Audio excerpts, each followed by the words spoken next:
When you rent or buy a video, you need to know that the film you choose is suitable for the audience at home. To help you understand what the film is like, you can look at the certificate it has been given. This film has been classified U. That means it can be seen by people of all ages, and there will be nothing unsuitable for children.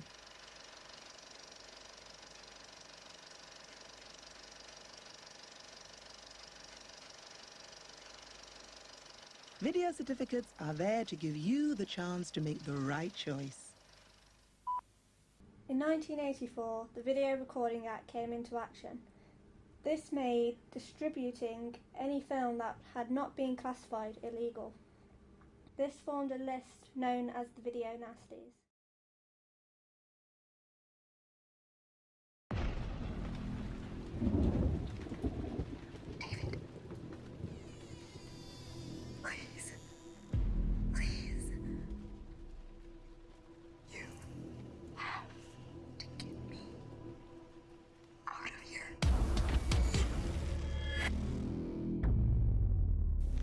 I have seen the dark shadows moving in the woods, and I have no doubt that whatever I have resurrected through this book is sure to come calling for me. I fear that the only way to stop those possessed by the spirits of the book is through the act of bodily dismemberment.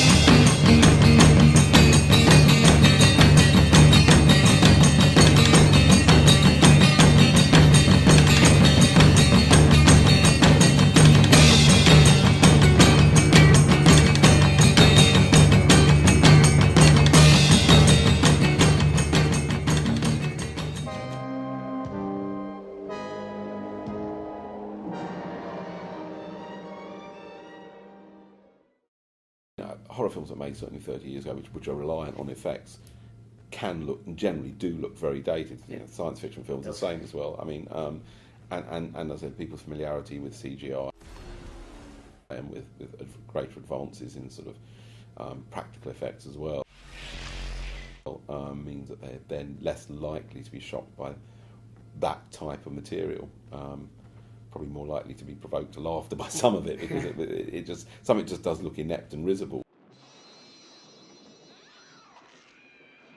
which is unfortunate, but that's what happens over time with advances in technology.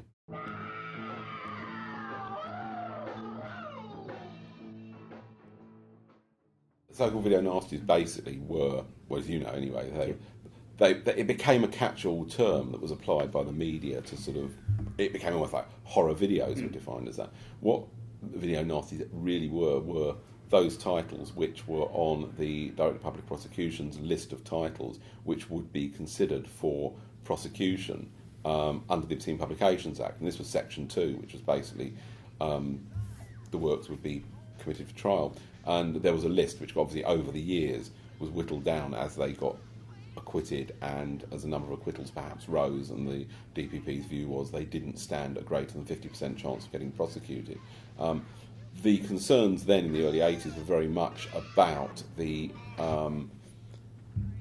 freedom of access to unclassified material, that is, material which had never been submitted for classification, or material which had been cut as a condition of classification and had then been made available in an uncut form, and the fact there was no form of regulation on this, and the concerns were around harm, specifically harm to children. That was the greatest concern, and that's really where that worked its way into the framing of the Video Recordings Act, where the board has to consider harm to the likely audience, i.e. those people who would see it.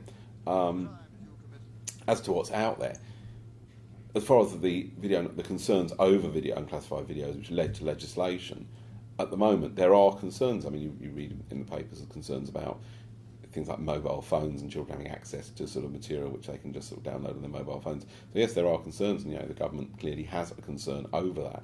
It's up to the government and Parliament to legislate if they feel there's a need to sort of legislate, and that has to obviously reflect public concerns. We don't get involved with that because our responsibility is to administer whatever the law as it applies to us is, and that's primarily the Video Recordings Act, but also laws like the Obscene Publications Act, Protection of Children's Act, the Cinematograph Animals Act.